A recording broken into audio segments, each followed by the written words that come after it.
ادامه گفتار رامن زنان سبزبهار شاعر خلقی تاجیکستان گلرخسار. گفتار 20.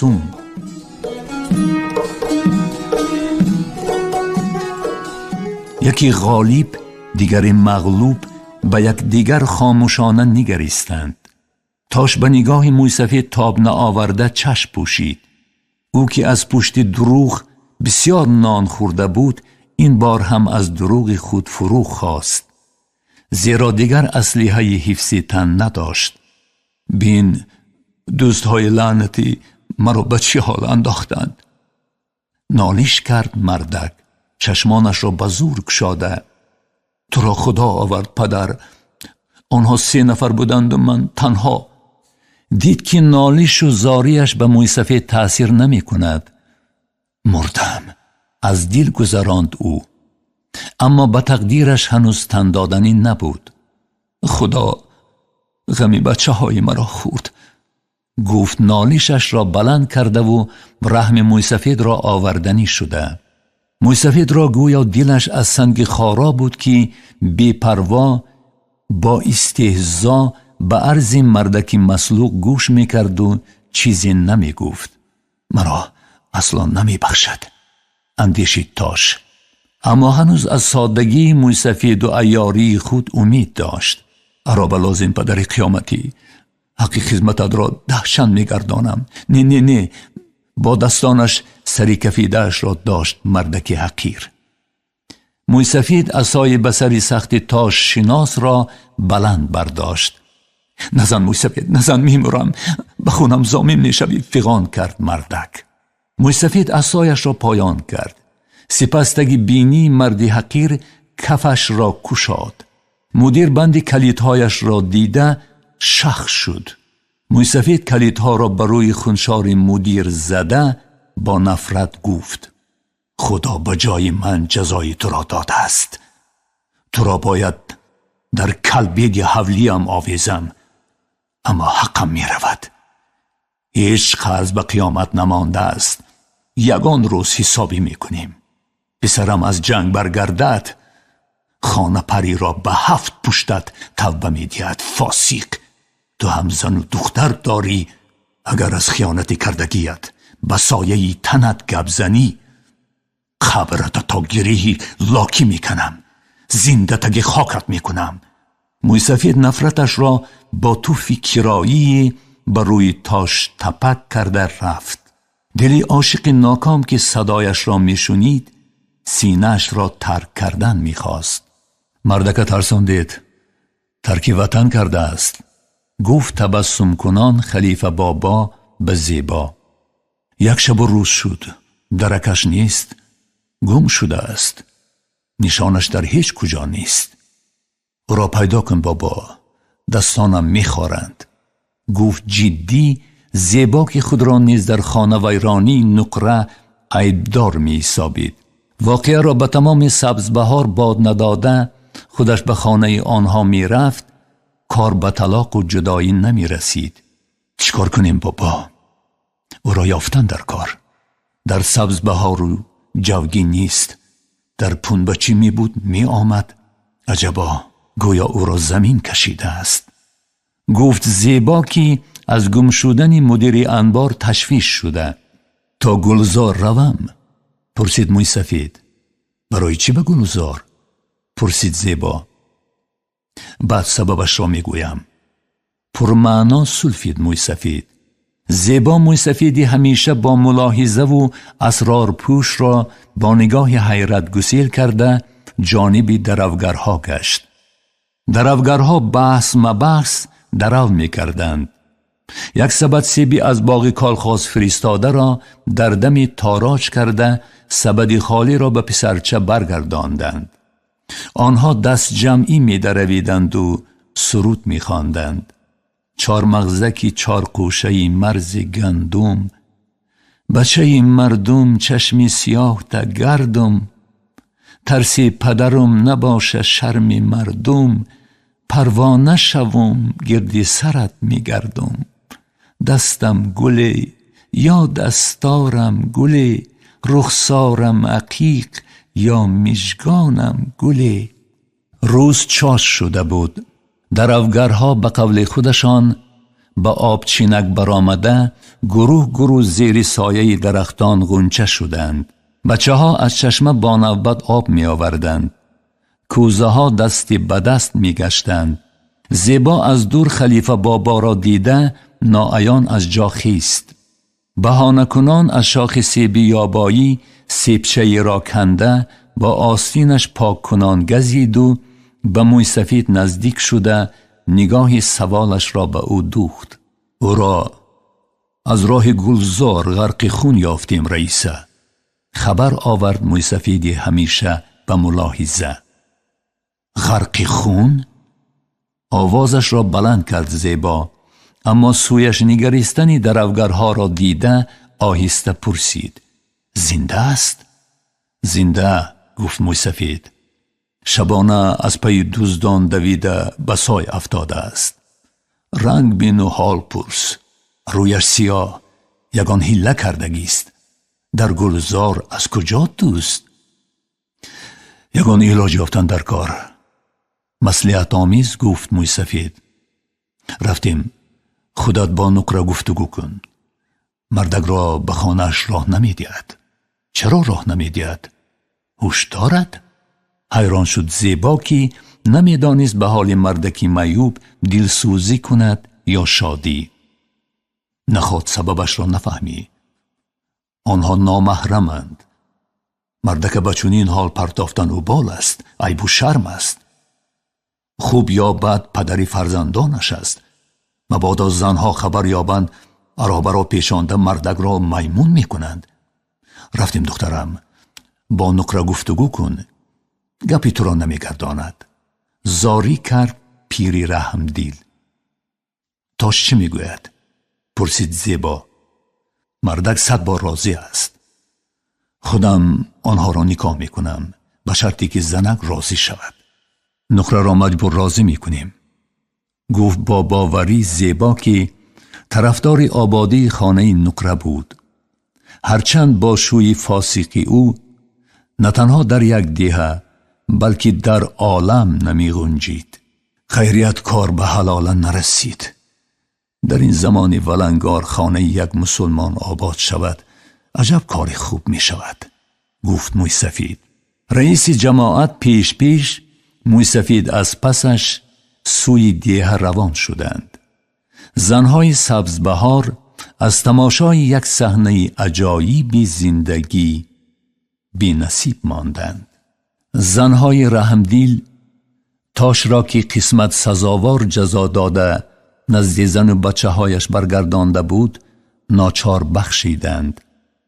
مردکی که دیروز زنش را بیوه بچه هایش را زنده یتیم نموده با غرچ موزه هایش زمین را منتدار می کرد اکنون زخمین و عاجز می خوابید و نه تنها از نقره بدقواق بلکه از طفلی شیرمک امیدی مهر و شفقت داشت. همسایه ها از روی آدمگری حال بیمار را پرسان شده از تگی دالان می رفتند. زیبا نیز چند بار از آستانه صحتی مدیر را پرسان شد. مصلحت کردگی بر این کسی قصه جنگ زن و شوهر را یاد نمی کرد. نقره نیز از همدیه های رموز فهمش منتدار بود. تاش مدت دراز بستری شد.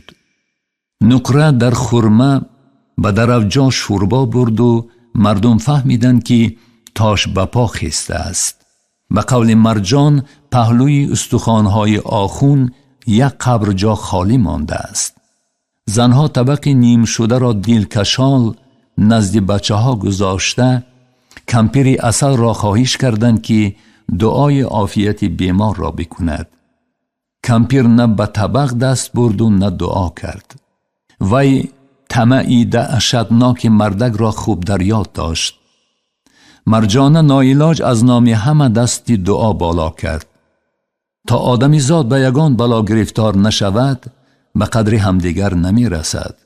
الها به دولت پیری رسد، سر فرزند شود، سبد ماند چوجه گیرد، ستون خانهش راست، آبش خنوک، نانش گرم، دیگش در جوش، دسترخانش پری نان، خرمهش پری شیر باشد. آمین. مردم دست بر روی کشیده باور داشتند که دیگر اصلا از حولی نقره آواز گریه بلند نمی شود. روزی دیگر سری صبح تاش پیش زنش از قفا سوی انبار روان شدند. سبزبهاریان آنها را همراه دیده پرمعنا چشمک زدند. تاش روزهای اول به یاری زنش محتاج بود. زود خسته می شد. به جایش می نشست و خیسته نمی توانست. زنک گلدست انبار کلان کالخاز را مثل خانه خودش به ترتیب آورد. دل تاش باغ می شکفت. زنک، دیگر بی تو به انبار قدم نمی مانم. با تنتنه اعلان کرد او. نقره خرسند بود. تاش به تمام صحت شد و وعده‌اش را فراموش کرد. رئیسه بخیل راضی نیست که همراه کار کنیم، گفت او باره. خودم از زیبا التماس میکنم، گفت زنک که هر روز کودک و بار و بند را برداشته صحرا رفتن به دلش زده بود. کاری نمیشدگی.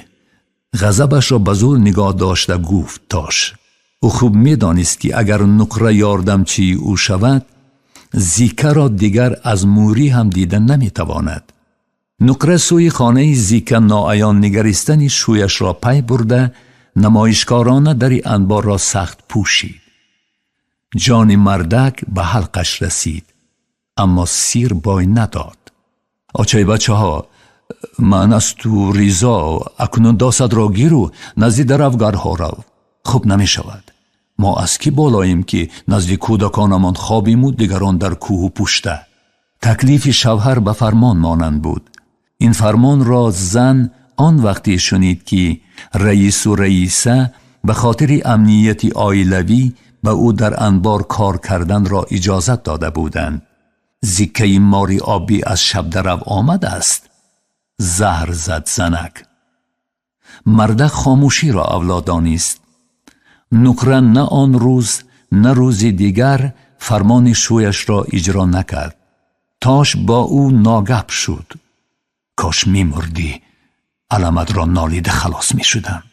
نقره تحقیر شده داستش را تگی کش کرده با نفرت به پشت گردن کوتاه و پرزخمی شوهرش چندین نگریست و انبار را ترک کرد. تاش آهی سبک کشیده جزدان چرمی درازبندش را از میخی ستون گرفته کشاد و یک دست کاغذها را نزدش پهن کرد. هر دم از دری کشاده بی اختیار سوی کلبه آشنا دلکشال نگریسته افسوس می‌خورد که زیکه در شب درو است و از جان پزمان عاشقش خبر ندارد. ای زیکه، شاید زیکه نقره را در درو جادیده یادی دیه کند. می اندیشید تاش. زیکه کم نما بود. روزها کوتاه می شدند. زمین ها بعد خشکسالی پارساله گویا خوب دم گرفته فراوان حاصل دادند. نوعی خربوزه سیبدانه و تربوزی نسکک را از پشته ها تا 2-3 بار چیدن به پالیز پاده را سر نمی دادند. خرد و کلان را حاصل امساله خرسند کرد. امسال بچه ها سیری تربوز و خربوزه لال می خوردند. چند بار به مرکز میوه و سبزوات فرستادند. زیبا هر بیگاه خربوزچه در آستین از صوفه رئیس بالا شده سیبدانه را بازی دارانده خوشحال دولت فراوانی امساله خواجگی را نمایش میداد. هم میخوریم هم به دولت میفروشیم. باز بسیار، گفت زیبا. ماندگیش را به مردم تقسیم کن، مصلحت داد رئیس. تربوزها را باید زود غنداشته به پنبچی میفرستادند. غله ترمایی نیز رسیده بود. مکتب بچه ها از پی درفگران خوشه میچیدند. عرابه ها بین پالیز و درفجا بی ایست رواعا داشتند. عرابه تاش گاه در درفجا گاه در سری ترازو پیدا می شد. بعدی از پس دوست ها دویده بجری افتادنش از سایه خود می رمید. خوف مردک بی اساس نبود. بچه خاصیت از فرانت برگشته دستی زخمین در گردن آویزان همراه خواهرش در زمی بست. تاش رئیس و زیبا را بین زمین دیده بی اختیار گردن کوتاهش را به گریبانش کشید. او این دو را چشمی دیدن نداشت، اما از قدرتشان می رمید. آنها او را ندیدند، اما با کلانها سلام نکرده رفتن را به خود مناسب ندید. السلام علیکم رئیس بابا، به سر کار آمدن ها مبارک. رئیس، خدا دخترت صحت و سلامتی؟ از سیدی رئیس خط و خبر هست؟ های های. خنده خنکش را نشان داد مدیر. رئیس و زیبا به سلام او با ایما علی گرفته و پرسشش جواب نداده صحبتشان را دوام دادند. تاش از مناسبت سردی آنها رنجید و نارضا سوی عسکر که با دخترها بحث مبحث در زمی بست با قهر نگریسته تاری عرابه برآمد. نه ترانه درفگرها، الحال به گوشش آواز بلبل هم نمی فارید. پودینه لبی جونی حالم کردی، قهری بودم و آشتی خیالم کردی. پارینه گلی سرخ بودم دستم کردی، امسال که خزان شدم قصدم کردی. مردک ناگاه سویش روانه بودن دو آتشه که گرمی بخش را در خون پوستش احساس کرد. زیکه از وجود خود تاش را آگاه می کرد و دیدار می ساخت. اما نکرکی طفلش را مکانده از دور حرکت و نگاه شوهرش را می پایید. عاشقان پزمان را امکان گفتار نمی داد. خوفی از کلیدهای انبار محروم شدن، با زیکه پیت گفتار نیافتن، معامله سرد کلان شونده ها مردک را بیحال می کرد. بالای این خبری بدیه آمدن و حال او را نپرسیده رفتن بلاگردان را شنیده به خود جای نشست نمی یافت. بیگاه نکره به درجا خبری نوآورد. چی زانه ها تا آغوش کرده ماتم گرفته ای؟ بلاگردانت امروز هم آمده بود؟ در چشمان تاش آتشه که ناعیانی درخشید. نوک های بینیش شکفتند. او فیخ کشیده چیزی نگفت. عجب مردکی خنوکه. شادی شوهر غشی زنک را آورد. کیها خدیر را ندیده به خانه او دستاویزی کرایی نبرده بود. خدیر را به مردن و زیستن تاش کار نیست. او حق خود را می خواهد و سلام. مدیر می دانست که مبادا دوچار آیند خدیر جای حال پرسی و سلام و علیک خواهد پرسید. یک گوش کم نمایی یا خرد از آب گذشت؟ خاک خرم از آب گذشته است. با زرده پیش خود به خدیر خیالی گفت تاش. او خدیر را در سبز بهار دیدن نمی خواست. برای ریان رفتن سبب لازم بود. او سبب کرایی را بسیار نکافت. در انبار بزم موشها گردان بود و داروی مرگ موش تمام شده. او این سحر در درجا با نگاه زیکه را می کافت. عرابه را چند بار راست سوی پالیز رانده، از سربوز خربوزه پر کرد و به دیه برگشت. روزی دیگر تاش خسته و آشفته از خواب خیسته خود را در خانه تنها یافت. زنش در اوجا بچه های صحن مسجد رفته بودند. خانه خالی به نظرش وهم‌آور تافت. زنبوری زردی ویز ویز کنان گردی سرش چرخ زده گویا نیمی گوشی او را میل گزیدن داشت. تاش تاقی نوش را پوشیده گوشهایش را سخت بست و راه انبار را پیش گرفت. به مشگیرنگ نگریسته آن را خالی یافت. اما تربوز و خربوزه های برای یاغی خدیر جدا کردهش سوراخ بودند. موشها مغز را خورده گویا پوسلاخ را برای مسخره مدیر مانده بودند. دلش مثل دیگ سیاه شد.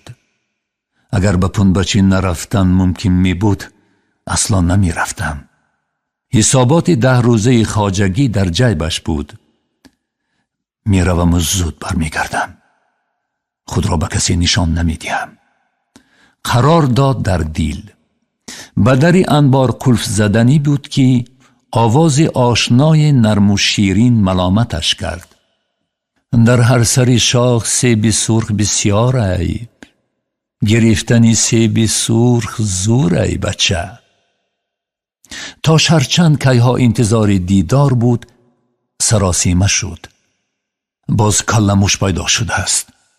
به لطفی زنک بی لطف جواب گرداند او خود را گم کرده. زنک بلند خندیده او را هراسانتر کرد. آهسته هوشداری گفتنی شد به زنکی بلند خنده، اما زیکه که به ایست می خندید پیش دستی کرد. موش 2 پا یا 4 پا؟ با ناز سؤال کرد زنک. چه؟ پرسید تاش که خود را به دست گرفته بود. او این آوازی پرناز را پزمان شده بود و پزمان سوی صاحب آواز گشت. زیکه قرصش را روی چشمان کشیده با نگاه او را ملامت می کرد. مردک اکنون سراپای زنک ناترس را که در روز روشن دیدار بینی از پشت بدیهه آمده است با نگاه می سنجید. جوی در خانه‌ات خشک شده است. به کوزه پوراب نگریسته پرسید صاحب آن را. جوی انصافی بعضی ها خشک شده است. ناز و عتاب کرد زیکه که ایلک بهانه دیدار غنیمت گویا از پشته بدیهه آمده بود. تاش بستری شد و زنک خواب و خورش را گم کرد. مثل دیگران به عیادت بیمار رفتن نمی توانست. خود به خود غم می خورد و عافیت مردک را از خدا می طلبید. آن روز تاش را در درفجا دیده از شادی داس را به پایش زده زخمین شد. اکنون مردک جای لطف و مهربانی از موش و جویبار حرف می زند، زیرا می داند که گونگک بازی آنها در روز روشن بی خوف نیست. او لگت گاو مرده را خورده دوراندیش شده بود. هرچند سیدی به پای خود آمده را رها کردنی نبود. وی به اطراف نگریسته با نیم آواز گفت. یاد کردم زیکه جان. یاد کردنت معلوم نیست، جواب داد زن. به نامت قسم مثل نان یادت کردم. می مردم، دستم از خاک بیرون می ماند. گفت تا شیرک شده. من زنده، تو چه داری موری؟ عیب نمی دانی؟ انصاف نداری؟ خندیده جواب داد زنک. و چنان باوری بخش گپ می زد که گویا محض با فرمان او تاش زنده مانده است. خماری تو مرا به پا خیزاند. تو نباشی سبزه خاکم یک وجب می شد. یادت کردم، به خدا یادت کردم. دستی تگی سنگم در گور، پای در زنجیرم شکند. یادت کردم در خمارت باشم، گومت کردم در سراغت باشم. بعد گفت زن که گویا میل رفتن نداشت.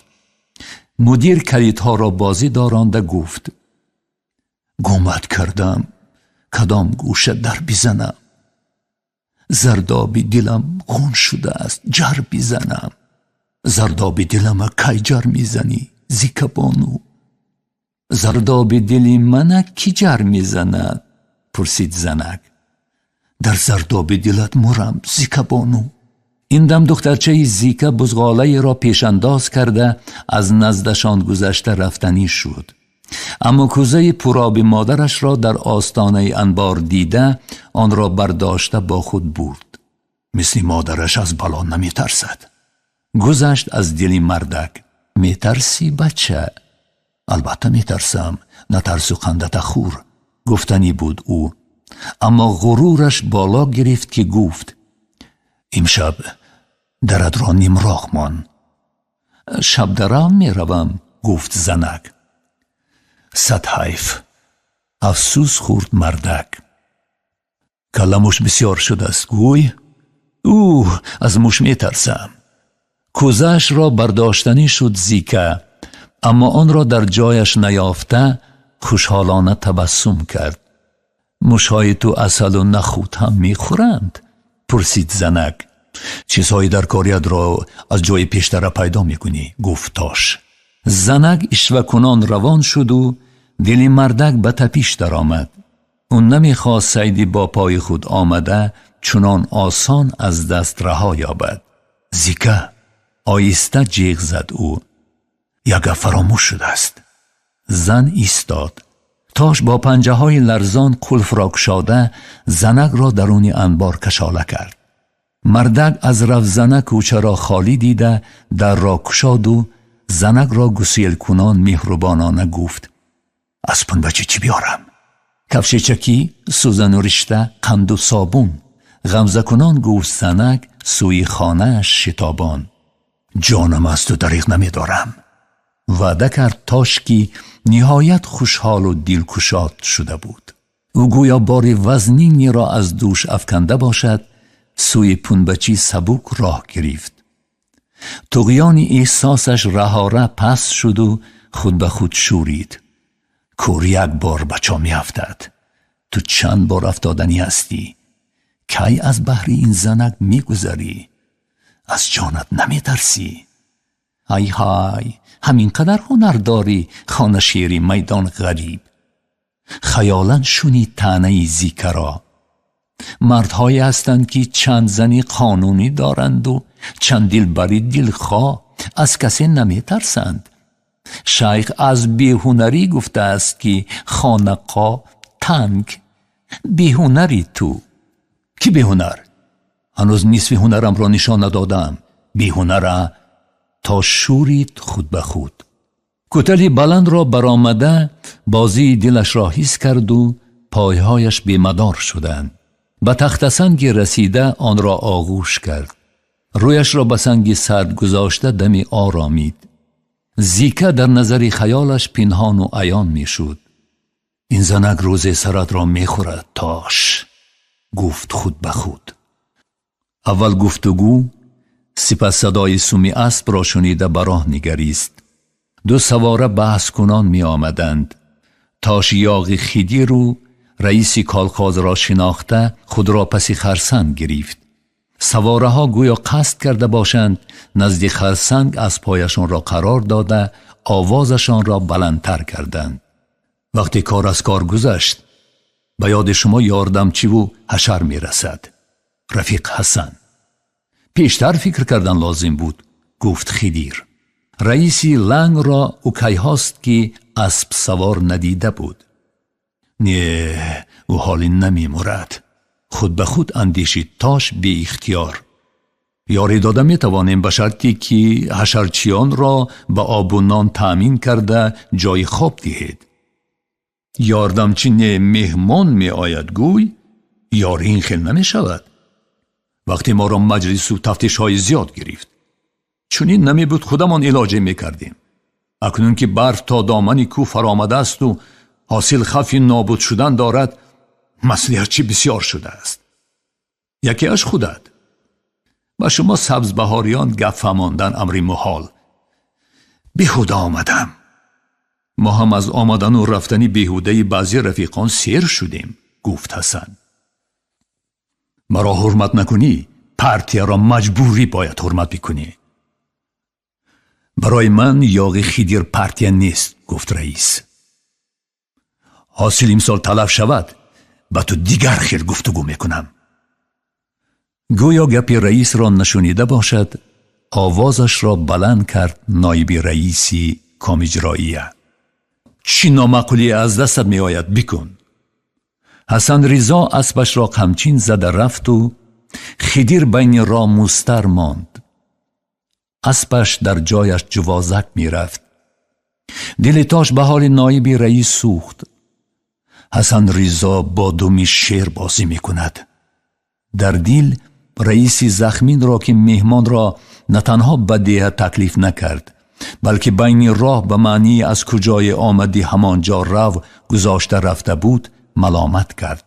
به هوای بروتی این مردک نیستی پنبچه ارغوش می رود و رئیسی لنگ این را نمی فهمد.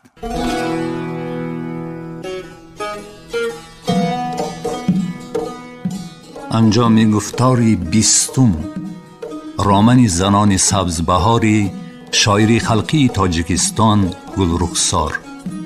در آماده نمودن گفتار اینها سهم گذاشتند: محرر کارمند شایسته تاجیکستان شهاب الدین حق نظر، راوی هنرپیشه خلقی تاجیکستان محمد جان شادی، کارگردان طالب محمود.